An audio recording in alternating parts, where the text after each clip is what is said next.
আজকের এই টিপসটা জানা থাকলে বাড়িতে সেলাই করার সময় আর কোনো অসুবিধায় পড়তে হবে না। কারণ যখন আমরা সেলাই করতে বসি অনেক সময় দেখা যায় কোনো একটা কালারের সুতো রিল খুঁজে পাওয়া যাচ্ছে না, আর তারপর ওটা খুঁজে পেতে পেতে অনেকটা সময় লেগে যায়। এর জন্য খুব সহজেই তোমরা এই বাদ দেওয়া জলের বোতল দিয়ে দারুণ একটা জিনিস বানিয়ে নিতে পারো। প্রথমে এর গায়ের স্টিকারটা কেটে ফেলে দিয়ে তারপর এর মুখটা দেখো কেটে নিচ্ছি। এরপর এই ছুরিটাকে আরেকটু গরম করে নিয়ে মাছ বরাবর হাফের একটু বেশি কেটে নেব।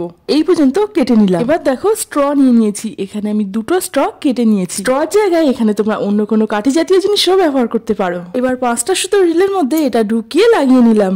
তারপর এক এক করে এটা বোতলের মধ্যে এইভাবে ঢুকিয়ে দিচ্ছি। আর বোতলের গায়ে নকশার কারণে যে গোল গোল ঘাটগুলো আছে ওটার দ্বারাই কিন্তু এটা বেঁধে থাকছে। কোনো রিল ঢিলা থাকে তার নিচে একটা সেলো টেপ লাগিয়ে দেবে। দেখো সুতোটা এইভাবে টানলে বেরিয়ে আসছে। এইভাবে সাইডের ফাঁকা থেকে তোমরা প্রত্যেকটা রিল থেকে একবার সুতো বার করে রেখে দিতে পারো। এভাবে বাড়িতে সুতো অনুযায়ী 2 বা 3টে তৈরি করে রেখে দাও, তাহলে আর সেলাই করার সময় অসুবিধায় পড়তে হবে না।